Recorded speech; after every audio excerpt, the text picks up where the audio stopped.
6 दिसंबर 1992 एक ऐसी तारीख जिसकी चोट भुलाई नहीं भूलती। जख्म ऐसे कि इस दिन से जुड़ी लोगों की यादें आज भी उन्हें डराती हैं। मंदिर मस्जिद से जुड़ा मुद्दा जब उठता है तो आज भी लोगों की रूह सिहर उठती है। ये वो तारीख है श्री राम की जन्मभूमि। अयोध्या से जुड़ी इतिहास का वो काला दिन है जिस दिन हर साल अयोध्या छावनी में तब्दील कर दी जाती है। दरअसल 33 साल पहले 6 दिसंबर की तारीख को ही बाबरी मस्जिद का विवाद हटा। जो रथ है, लोक रथ है, जनता का रथ है, जो सोमनाथ से चला है और जिसने मन में संकल्प किया हुआ है कि 30 अक्टूबर को वहां पर पहुंच करके कार सेवा करेंगे और मंदिर वहीं बनाएंगे, उसको कौन रोके। 6 दिसंबर 1992 एक ऐसी तारीख जिसकी चोट भुलाई नहीं भूलती। जख्म ऐसे कि इस दिन से जुड़ी लोगों को यादें आज भी उन्हें डराती हैं। मंदिर मस्जिद से जुड़ा मुद्दा जब उठता है तो आज भी लोगों की रूह सिहर उठती है। ये वो तारीख है श्री राम की जन्मभूमि अयोध्या से जुड़े इतिहास का वो काला दिन है जिस दिन हर साल अयोध्या छावनी में तब्दील कर दी जाती है। दरअसल 33 साल पहले 6 दिसंबर की तारीख को ही बाबरी मस्जिद का विवादित ढांचा गिराया गया था। लड़ाई थी रामलला को उनका स्थान वापस दिलाने की। मंदिर वही बनाएंगे के नारे के साथ राम मंदिर के सांकेतिक नींव रखने के इरादे से अयोध्या पहुंचे हजारों कार सेवकों ने बाबरी मस्जिद के गुंबद गिराकर श्री रामलला को उनका स्थान वापस दिलाने की लड़ाई का श्रीगणेश किया। लेकिन राम भक्तों के इस कदम से देश के कई इलाकों को दंगे की आग में झोंक दिया, कई लोगों की जान चली गई। इस विवाद की जड़ें गहराई 30 अक्टूबर 1990 को जब तत्कालीन सीएम मुलायम सिंह यादव की सरकार में कार सेवकों पर गोली बरसाई गई।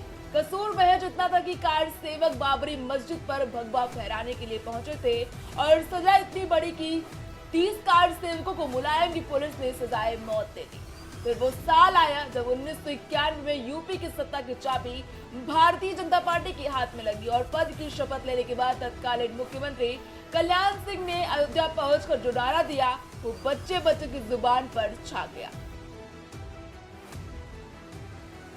रामलला हम आएंगे, मंदिर वही बनाएंगे। ये वो शपथ थी जिसने बाबरी मस्जिद को इतिहास बना दिया और प्रभु श्री रामलला को उनका स्थान दिलाने में मील का पत्थर साबित हुआ। इसके कुछ दिन बाद ही कल्याण सिंह ने एक अहम फैसला लिया जिसके तहत भूमि अधिग्रहण अधिनियम में कुछ एक बदलाव किए गए। इसके कुछ दिन बाद ही कल्याण सिंह ने एक अहम फैसला लिया जिसके तहत भूमि अधिग्रहण अधिनियम में कुछ एक बदलाव के साथ राम जन्मभूमि न्यास ट्रस्ट बनाया गया। लेकिन जैसे ही इसकी बनक मुस्लिम पक्ष को ही मामला कोर्ट में पहुंच गया और हाई कोर्ट ने इस फैसले पर स्टे लगा दिया।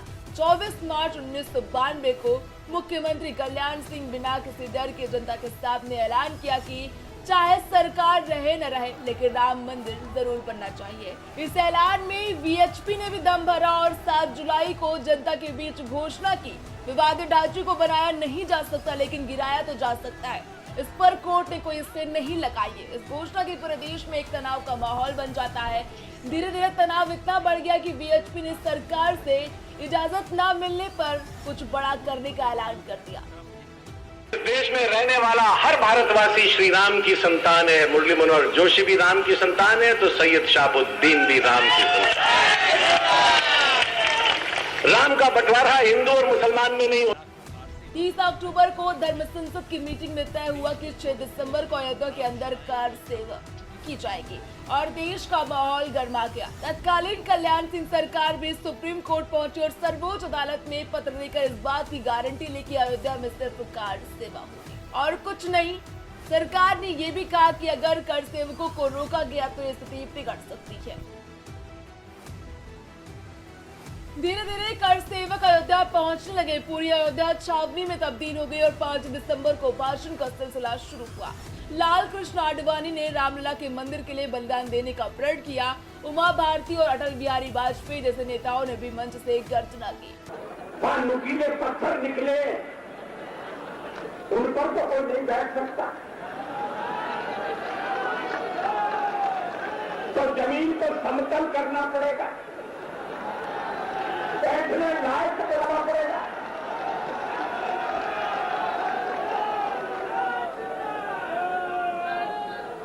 यज्ञ का आयोजन होगा, रोकने का तो सवाल ही नहीं। संसार सेवा करके अयोध्या में सर्वोच्च न्यायालय के किसी निर्णय की अवहेलना नहीं होगी। कार सेवा करके सर्वोच्च न्यायालय के निर्णय का सम्मान किया जाएगा, पर आचरण किया जाएगा। और फिर आया 6 दिसंबर 1992 का वो दिन, जब एक और भजन चल रहे थे, दूसरी ओर भाषण, लेकिन किसी को इस बात का अंदाजा नहीं था कि अगले पल क्या होने वाला है। करीब 11:30 बजे कार सेवक विवादित ढांचे की ओर दौड़ने लगे और 1:55 पर पहला हिस्सा गिरा दिया गया और शाम होते होते पूरा विवादित ढांचा मलबे में तब्दील हो गया।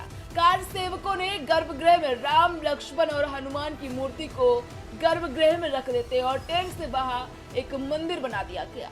तनाव इतना बढ़ गया कि थोड़ी ही देर बाद शाम करीब 6 बजे देश में राष्ट्रपति शासन लगा दिया गया और कल्याण सिंह ने इस्तीफा दे दिया और पूरे देश में दंगे जैसा माहौल बन जाता है। करीब 2000 लोगों की सांप्रदायिक दंगे में जान चली गई। इस घटना के बाद 25 जनवरी 1993 को अयोध्या एक्ट के तहत जिस जगह टेंट में मूर्ति रखी गई, उस स्थान को छोड़कर बाकी पूरी जगह सरकारी कब्जे पे आ गई और विवादित ढांचे से रिलेटेड केस रद्द कर दिया गया। एक बार फिर साल 2003 से सभी मामलों की दोबारा सुनवाई शुरू हुई और अंततः साल 2019 में सुप्रीम कोर्ट के फैसले ने अयोध्या में राम मंदिर को हरी झंडी दिखाई। Desk report, prime TV.